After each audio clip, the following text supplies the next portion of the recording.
hover through the fog and filthy air. If you've ever read a fairy tale, flipped through a children's book, or studied Shakespeare, especially Macbeth, you've likely encountered the image of a witch. Today, witches are often thought of as fictional characters, part of the fantastical worlds of literature and folklore. But there was a time when belief in witches was anything but imaginary.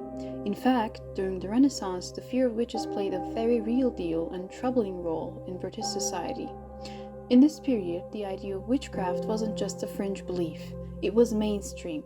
Witchcraft was seen as a genuine threat to communities, and efforts to root it out were widespread. Witch hunts became a defining feature of life in Renaissance Britain.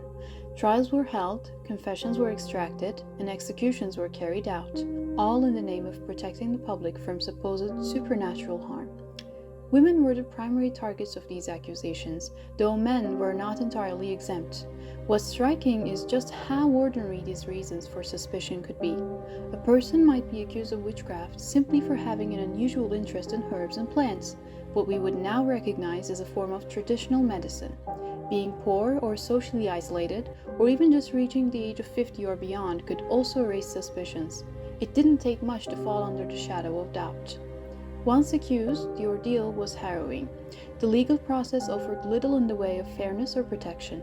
Accusations often led directly to interrogation, and more disturbingly, to torture. Various brutal methods were used to force confessions: whipping, forced immersion in water known as swimming, burning of the flesh, and even suspending the accused by ropes tied to their heads. These were not rare or isolated incidents. They were part of a systematic approach to identifying and punishing so-called witches. But what lay beneath this widespread fear? Some scholars suggest the witch hunts were driven largely by a deep belief in the supernatural. It was a time when misfortunes, like illness, failed harvests, or sudden deaths, were often blamed on dark magic. In that context, witches offered a convenient explanation for the unexplainable. Still, that explanation only scratches the surface. The phenomenon of witch hunting was also tied to deeper social and political forces. It was about more than just belief in magic. It intersected with issues of power, gender, and control. Accusing someone of witchcraft became a way to reinforce societal norms, particularly around femininity and obedience. In many cases, those who didn't conform, who were too outspoken, too independent, or simply too different, became targets. In the 1640s, England found itself in the grip of civil war. Chaos reigned, the monarchy was crumbling, and central authority was collapsing. But amidst the uncertainty, fear gave rise to something darker, one of the most intense waves of witch hunting the country had ever seen. At the heart of this hysteria stood a man named Matthew Hopkins. Though he held no official title, he styled himself the Witchfinder General. Over the course of just a few years, Hopkins oversaw more executions for witchcraft than had taken place in the entire previous century. His methods were brutal. He deprived suspects of sleep for days on end. He pricked their skin with needles, searching for so-called devil's marks. He watched them constantly, pressuring confessions through exhaustion and fear. And disturbingly, these actions weren't only tolerated, they were welcomed by communities desperate for answers. But Hopkins wasn't the first. Decades earlier, in 1590s Scotland, the infamous North Berwick witch trials had already shown how easily fear and power could intertwine. There, Agnes Sampson, a respected midwife and healer, was accused of plotting against King James VI himself. Under torture, she confessed to summoning storms to destroy the king's ship, an impossible charge, but one that led to her execution. What united both cases was not just belief in the supernatural, but deep social and political instability. As historian James Sharp argues in Instruments of Darkness, witchcraft executions often had less to do with magic and more to do with tensions simmering beneath the surface. Many of the accused were older women, widows, or the poor, those already pushed to the margins of society. They became easy scapegoats in times of crisis. These witch hunts then weren't simply about superstition or religion. They were about control. They were about fear, fear of the unknown, fear of disorder, and fear of each other. In a world where defending the accused could make you a suspect too, silence became a form of survival. Matthew Hopkins's brief Region of Terror is a chilling reminder of how quickly suspicion can turn into violence, especially when authority breaks down and fear fills the void.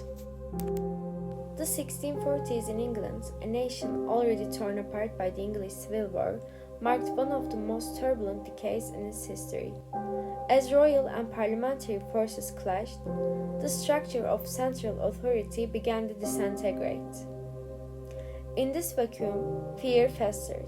With the collapse of stability came a rise in suspicion, and with suspicion, the deadly spread of witch hunts.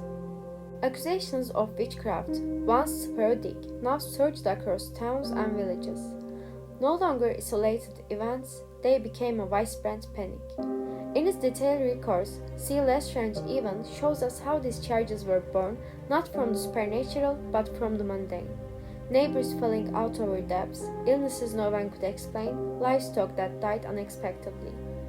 Everyday misfortunes became fertile ground for fear. The people who bore the brunt of these accusations were often the most vulnerable. Poor, elderly, widowed, or disabled women, those who did not fit neatly into the expectations of society, became the easiest to blame. With little family, no legal knowledge, and no voice, they were condemned not for evil, but for existing outside the norm. Elizabeth Clark was one of such women. Living in Essex in 1645, Clark was elderly and physically disabled. She became one of the first victims of Matthew Hopkins, a self-proclaimed witch-finder general. Hopkins had her watched, interrogated, and denied sleep for days. Eventually, exhausted and broken, Clark confessed, not freely but under duress, to speaking with demonic familiars. One of them, she claimed, was a rabbit named Second Sugar. Her words, extracted through terror, unleashed a storm of further accusations and arrests in her community. These were not acts of isolated madness. As Malcolm Gaskill writes in Witchfinders, these events were calculated, systemic responses to a fractured world. Local authorities, desperate to restore control, turned to witch trials not as justice, but as performance, a spectacle of fear turned into power. Through the figure of witch, they sought to purge chaos and reassert order. But the damage was real. Confessions were tortured out, trials rushed, lives ended, and the rules were always the same: gender, power, fear. Today, movements like the Witches of Scotland tartan work to restore dignity to those women. The tartan is not just a pattern, it is a memorial. It acknowledges the thousands who suffered and reminds us that persecution has a shape, a history, and a face.